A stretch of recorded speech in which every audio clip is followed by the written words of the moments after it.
Okay, everyone, thank you for joining. I am so sorry for any kind of difficulties anybody has experienced. My name is Brittany, and I want to welcome you all to the 30 Excel Tips in 30 Minutes webinar. We'll talk about a couple optimization tools, and I'll introduce our speaker, Heather Faris, and she'll take over and give her presentation. We'll have Ben also talk about QuickStart, and he'll show some of our Excel classes and the other training options we provide. And we'll also have a Q&A for questions you might have for Ben about the course offerings that we do provide. And now I'll hand it over to Heather Faris, and she'll give her presentation on Excel. And go ahead, take it over. Welcome, everyone, to Excel Tips and Tricks, 30 Microsoft Excel tips in 30 minutes. So, without further ado, let's get started and let's have some fun in Excel. Step number 1. Conditional formatting. Conditional formatting we've had historically in Excel. It's worked for many years, but in the newer versions, it's really revamped. So conditional formatting is what it says it is. It allows us to quickly identify variances in our data at a glance. We select the data, then we give it the condition, and we ask it to format based upon that condition. To show you a demonstration of that, what happens if somebody asked me, for quarter 4, who are all the people who generated revenue greater than $20,000? My goal here is to show everybody who generated more than $20,000 in revenue. I've selected my data. Then from the Home tab in the Styles group, I can choose Conditional Formatting, choose Highlight Cells Rules, and for my case, I'm going to choose the greater than option. From here, I'm going to type in the criteria or the condition that needs to be met. By default, it's giving me light red fill with dark red text, but you can modify that any way you want. And you get the nice live preview to see who all met that criteria. So conditional formatting can allow you to look at and discern variances in your data at one glance. Now, additional things that we can do with conditional formatting, where a lot of power comes in and where this really can be a productivity booster, is if you then filter by color. Now, filtering by color was not something we historically had, but we have that capability now. So if I choose my labels and come in and put my filter on for those labels, now you will see that I have the opportunity to filter by color. I can filter either by fill color or by font color. In this case, they're the same. If I choose one of these, now you can see the productivity booster. I spent 2 seconds applying the condition. It gave me the response, and now I can whittle my results down to that response. And at the bottom of my screen, get a quick count on how many people met that criteria very, very easily. So filtering by color adds additional productivity to your conditional formatting. Another option we have is identifying duplicates. Now, deduping your data is something nobody likes to do. But utilizing the conditional formatting and another tool I'm going to show you in a couple minutes can make it a very easy and streamlined process. So I'm going to go back to my data. I'm going to undo the filtering I did. And now I'm going to come in and look for duplicates. So I'm going to select all of my people in column A. When I come into conditional formatting, my highlight cells rules, I can have it show me which values are duplicated. I simply click on it, and you can see with one glance, and I can change this if I want, just to give it a little bit of differentiation, that it picked up that 2 people, in this case, were duplicated. So very, very easy to parse out. And it wouldn't matter if I had 25 records like I have now, 2,500 records, or 250,000 records. This makes it very, very easy to be able to identify those duplicates. And then, of course, I could filter on this if I'd like, to be able to see those duplicates and get rid of them manually if I so choose. Next thing I want to talk about that goes in conjunction with this, although it can stand alone on its own, is the ability to format my data as a table. If we format our data as a table, it gives us a lot of additional capabilities. One easy way to do it is by going within your range of data and choosing Control T, or I can come into my data right now, and if I want to, select any cell within that range, come in as Format as Table, and pick a view that I like. I'll choose this one. Now, putting your data in a table gives you a multitude of options. I can easily put on a total row if I want to, so I can see, for example, very quickly, the sum of all of quarter 4. I can turn off my table capabilities very, very quickly and easily by converting it back to range with 2 clicks of a mouse button.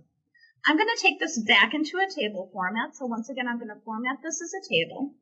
I'm going to include my total row. Right now, that's fine. But the benefit of this, in addition, is that I can dedupe my data. So you'll see, as part of your design tab, when you have data in a table, you can remove duplicates. If I do so right now, I'm going to choose Remove Duplicates, and then I'm going to choose OK. And once I do that, you'll see that it found 2 completely duplicated records for Capuano and removed one of those, thereby leaving me 25 non-duplicated values. So that's some of the benefit that you have a tool at your disposal for removing duplicates quickly and easily.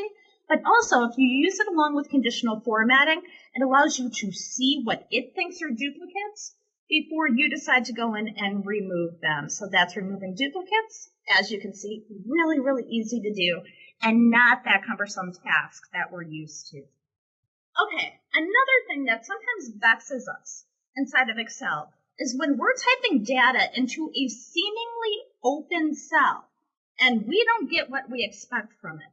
If you can look right now, my cell K3 looks like it's empty. But the minute I start typing into it, you'll see that there had been formatting applied. This is kind of sins of the past following through.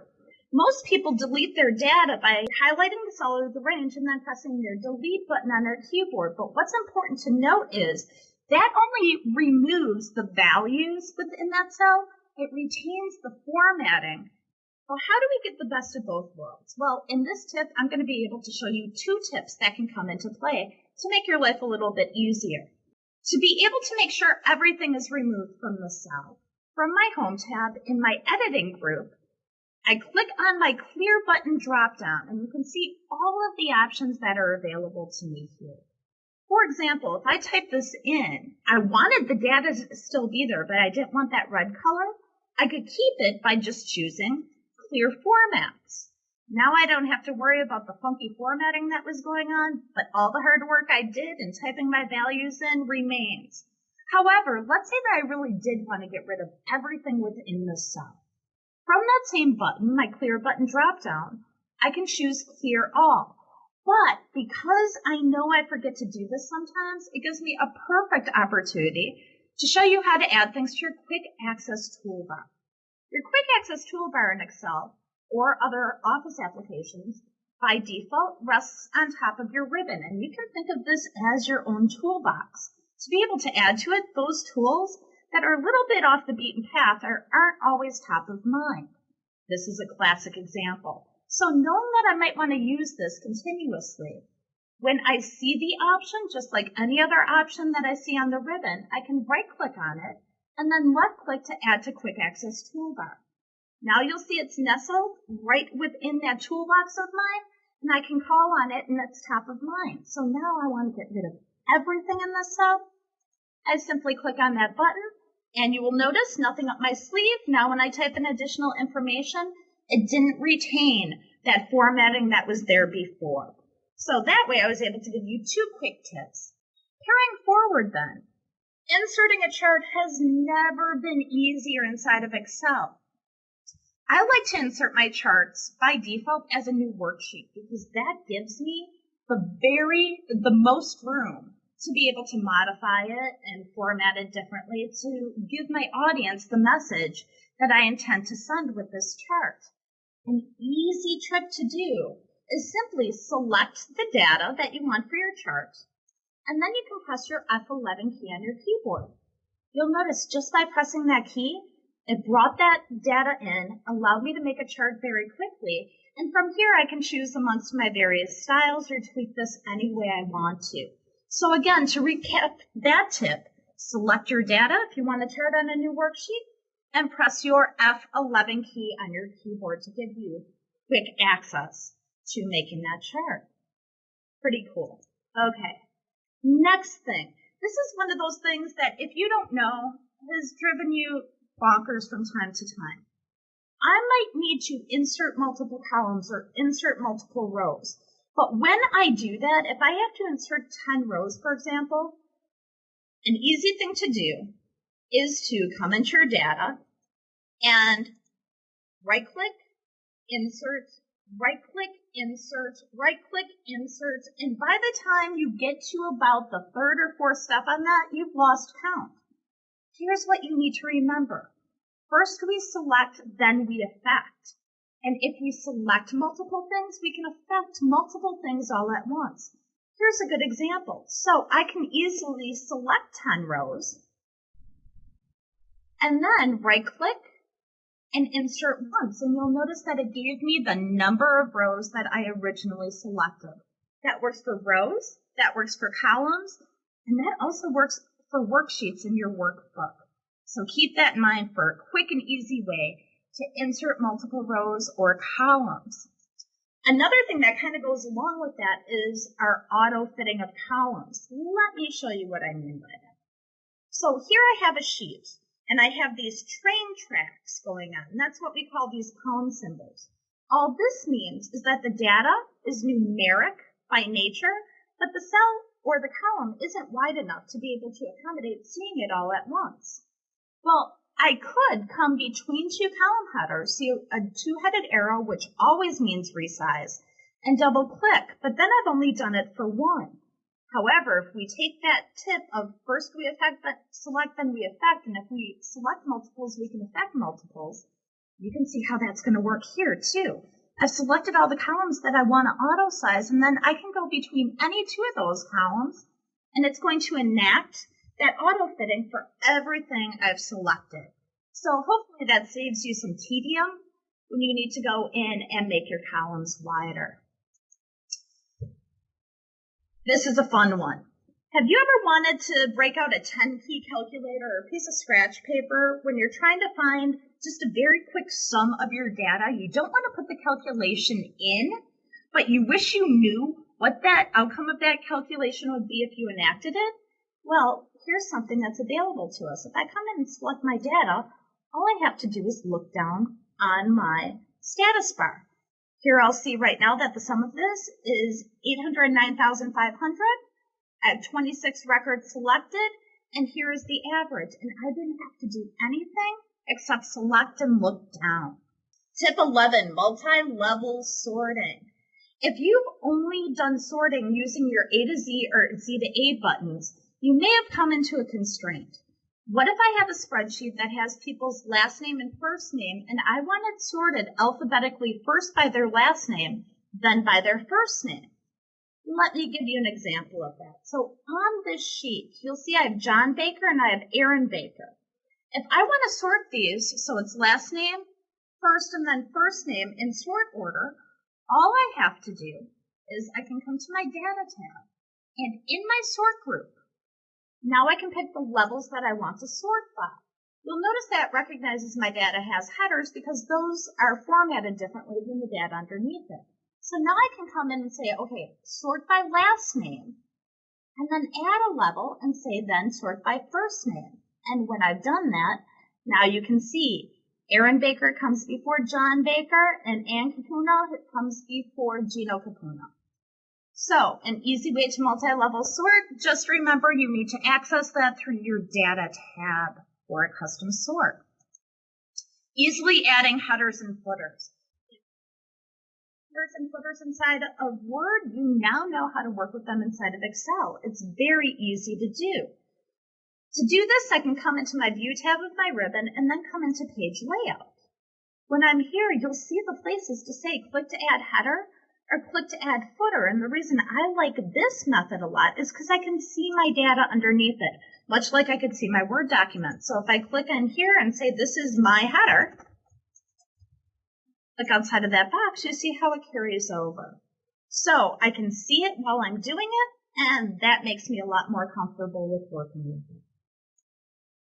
Governing your input. This is one that I get asked a lot. And if you know about your data validation box, there are a number of things you can do to make sure that the entries you get into Excel are entries that you want.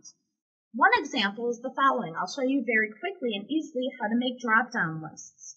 So I'm going to come out of this view right now because it's in Page Layout view, take it back to normal view.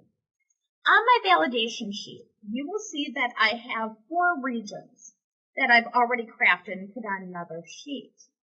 If I want to utilize these to be able to allow for drop downs here, I can do it very simply by coming in, selecting that range, or you can select the entire column. And then from my data tab, I can come into data validation. From here, I'm going to say, allow the options that I've given in a list.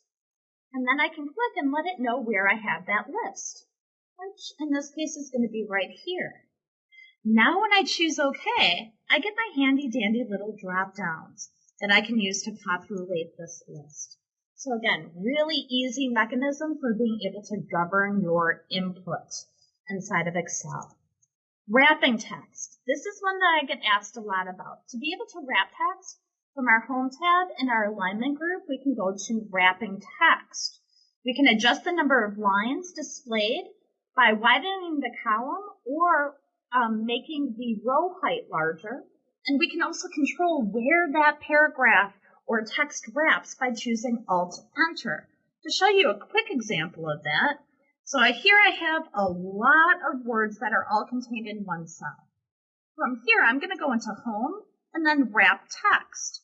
Now you can see how it made that row height a little bit taller, and I can even make my width work with it as well. Now this one I already kind of did, so let me show you how I did it. Sometimes you'll get something that looks like this, and you want that you can also to be on the next row within this cell. To be able to accomplish that, simply put your cursor where you want it to be, and Alt-Enter gives you control on how that text is wrapping. Controlling function arguments. You know how it is when you go to type in a function, maybe you don't use your if statement a lot, and you need to do an if statement. You think you have it right, but it errors on you. That could be simply because you forgot one little comma someplace. And that's maddening. We typically don't look at that as the problem. We're so busy trying to troubleshoot what we did wrong that it's so easy to overlook. Let me show you a method that I choose to employ. I'm going to do an equals IF, left parenthesis and right parenthesis. Now, right from here, I could either click on my insert function dialog box, or if I want to use my keyboard shortcut, Shift F3. Now I can easily put in the logical test for my if, put in my values for true, values of false. It will put the commas in for me to separate the arguments so I don't overlook those. Automating subtotaling. This one is huge. I am so excited to be able to show this to you. I think you'll see it's very easy. Now keep in mind, this is 30 tips in 30 minutes, so we're going through a breakneck pace, but in our normal classes, we do spend a little bit more time on each one of these, just to let you know. So I might need to subtotal my data once a quarter, and every time I have to do it, I need to insert another row, put the calculation in, insert a row, put a calculation in, and then the next quarter comes, I have to do it all over again. Well, you don't. First, in this case, I want to find the total price per location. I'm going to come in first and sort by the location. So that's my groupings. Really then, all I have to do is come to my data tab of my ribbon, and from there in my outline group, I can choose subtotal. It's going to ask me at each change in this case, I'm going to choose location. And then yes, I wanted to do my sum for the price. All I have to do now is choose OK. And you'll see that it outlines my data. So I have my grand total. Now I'm able to see my total per location. And now I'm able to see all of the information. I think the coolest thing about this is after you're done with it, you click on subtotal, say remove all, go in, enter in 100 more records for the next quarter. And then if I click on subtotal, when I want to do this again, you'll see it remembered what I did before. All I have to do is choose OK. So that is a lifesaver. Next thing, viewing cell values in a formula bar. This is relatively easy, but just so you know, so if I come into something that I have a calculation in, and I look up at my formula bar, I can highlight that argument, and it is displaying for me visually that data that's making up that argument. Really, really easy to do. The next tip I want to share with you, function results to values. Haha, I'm sure if you've used Excel for any period of time, you've run into something like this. So let's say that I want to copy and paste the outcomes from totaling update or someplace. So I copy them, I come in to paste them somewhere, dun dun dun, and that's what I get, right? Because the true contents of those cells are the calculations, and when I move it, it kind of messes up the referencing. Never have that problem again. Let me show you how to get away from it. So I'm going to go through and do my copy the same way I always do. Any way you want to use is fine. I usually tend to Control C. But then when I want to paste, I come to the bottom portion of paste, I choose paste values. And there it is. I'm able to get a copy of that data and paste it in another place without getting errors. Magic Lasso. This is another one of those great tricks that I love to show. Do you ever come to a spreadsheet and wish you could see all of the calculations in one fell swoop? Well, you can. If I come to a sheet that has calculations and I choose Control and then my accent grab, now it's like my magic lasso from Wonder Woman. It forces Excel to tell me the truth. In other words, it's showing me all of the cells that have calculations and what their calculations are. So great little trick. If I want to get my data back to the way it was, I simply Control, accent grab once again, and now I'm able to see those values. Maintaining labels when printing. This is one a lot of people ask about, and I think you'll find it to be really, really easy. So I want to print this out. It's going to go multiple pages, and I don't care about that as much as long as it maintains the labels for me going across the top. To be able to do that, come to page layout, and right from here, underneath headings and grid lines, I'm going to talk about grid lines in a moment, but this is the one you're looking for under print titles. Now I'm telling it, I want to print titles, and in this case, what row I want.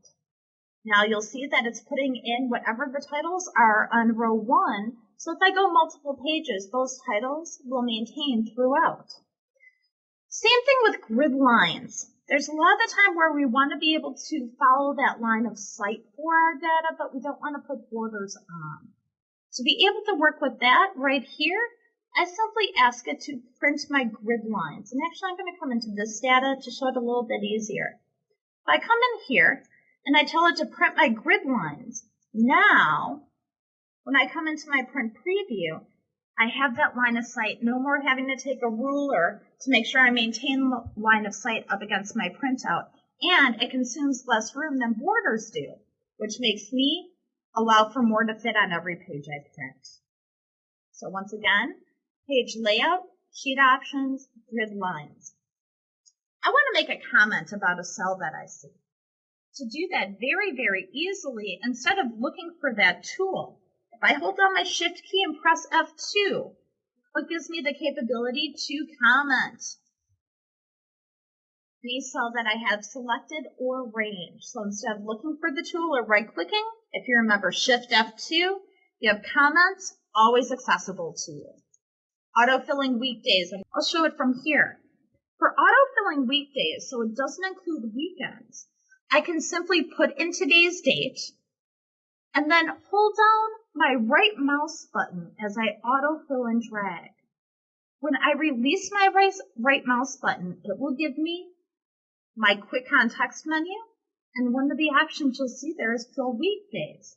So here I was able to fill in a series of dates, but discount those weekend dates because maybe they're not important to my organization. And this saves me a lot of time from going in and having to delete rows of dates and reference a calendar to make sure I know what the weekends are. Autofill control. This is one of my favorite things to show. In autofilling, I might want to autofill down the contents of these cells. Well, if you've ever done autofill in the past, you know as well as I do that autofill tends to zip on you more quickly than you can control it. I can select all of these right now, and as long as my data is in a range, I come to my fill handle and simply double click. It will take that calculation and it will carry it down through the end of that range. So I don't have to fight with Excel going too far down and then not far up quickly enough. So again, that's just double clicking on that little fill handle button, and it allows you control over where that autofill is going to land. Custom fill lists. This is something interesting as well. If I come into File, Options, Advanced, General, Edit Custom Lists, I can probably get through this very quickly showing it this way. So I'm coming into Backstage View, Options, then Advanced. Never be afraid of any advanced options in Excel. I don't think Microsoft knows how to spell miscellaneous because usually it's just a hodgepodge of options that don't fit anywhere else. But if I come into this and if I scroll down, I can click on Edit Custom Lists. Let's say that I manage Larry, Mo, and Curly, and I want to be able to autofill their names. From here I can type in Larry.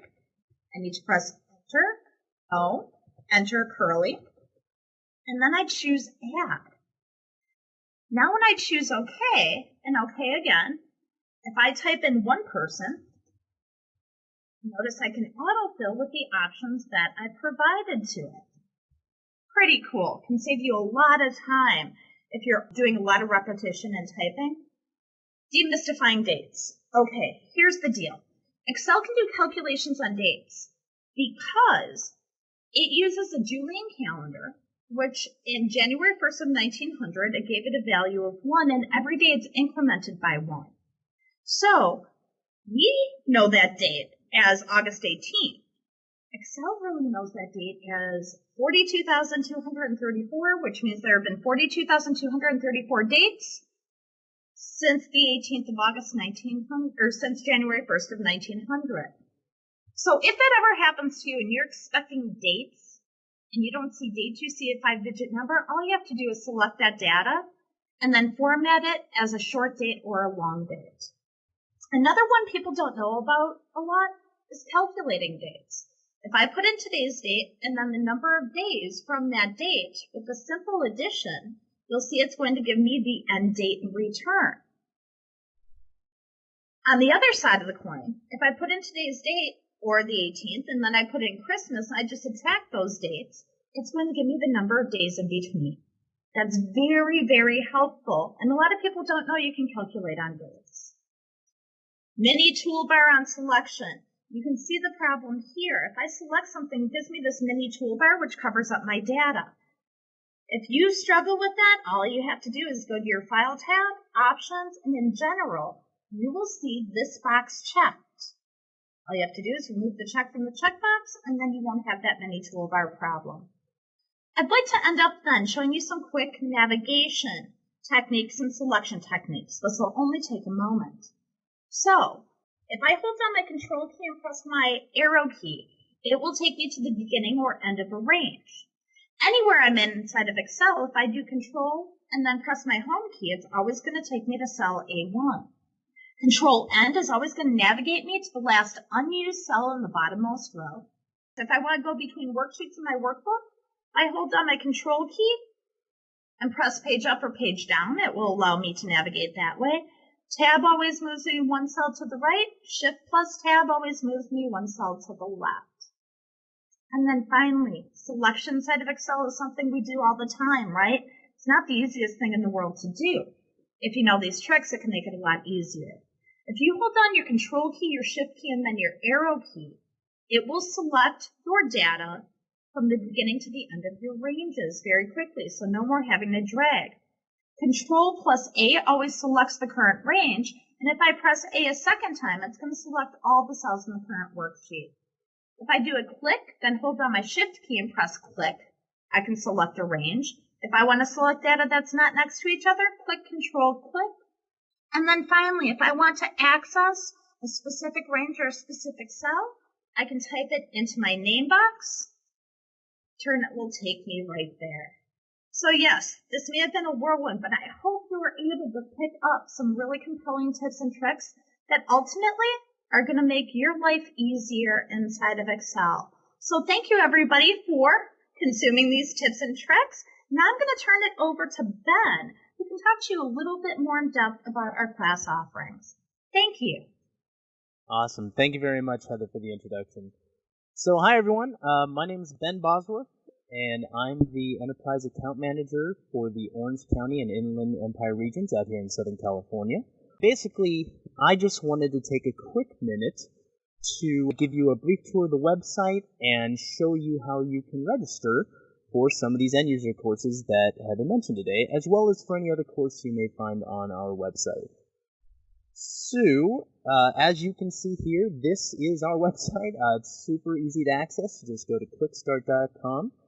And then if you are looking for desktop training, you can search here, go to courses by vendor, search for desktop training courses, and it's going to list out all the options we have available. Now, if you happen to want a course that you don't see on the list, we also have a search bar here. So, for instance, I can type in Excel, and it's going to bring up all of the Excel courses that we offer here. Now, just to kind of give you an idea as far as what the page looks like, if you want to go ahead and find a course to register for, you're going to click on the class you want. You'll see the price, the duration of the class right on the left-hand side. On the right-hand side, you'll also see all the dates we're running the course, as well as a list of locations that you can choose from. Now, all of the dates on all of our courses here on the website are guaranteed to run, so you never have to worry about any of these ever canceling on you. And then in addition to that, we are currently running a special on all of our end-user courses right now, where if you are to register between now and the end of September for $595, you can sign up for an unlimited amount of one-day end-user courses, again, as long as you register for them before the end of September. If you have any questions on that, feel free to contact your account manager who can help set that up for you. Finally, just wanted to briefly run through some of our guarantees we offer on all of our courses here. Again, we have our satisfaction guarantee, which says that if on the first day of class you are not happy with your course for whatever reason, we'll give you 100% of your money back and no questions asked. We offer a corporate resource guarantee, which mainly applies to people at the manager level. If you have somebody drop from your company, quit, get fired, you can put the replacement through the same course up to a year after they initially signed up for it for just the cost of courseware. We have a version upgrade guarantee, which wouldn't really apply to any of these. And then finally, our lifetime course retake guarantee, meaning if you sign up for a course that we offer and you want to come back and retake it again, just as a refresher or to kind of re-up your skills, you can come back and retake it for free on a space available basis. Again, just contact your account manager to help set that up. If you have any questions at all on how to sign up for any of these courses or any of our other courses, please contact your QuickStart sales representative. Or if you don't know who that person is, you can call our general sales line, which is up here at the top of every single page on our website. It's 888-501-0969. Or if you prefer not to call, you can always email us at info@quickstart.com. Thank you very much, and I'm going to turn it back over to Brittany for any final questions or comments from anyone in attendance. Brittany? Thank you, Ben. Feel free to email me, brittany.morin@quickstart.com for any questions that you have, either about the webinar or the recording or anything like that. Ben, thank you so much for going over the Excel courses and all the other courses that we offer. And Heather, thank you so much. That was a great webinar for the 30 tips in the 30 minutes. So I want to thank you everyone for joining. And like I said, please email me with any questions that you have about the recording or anything else about the webinar. Thank you, everyone.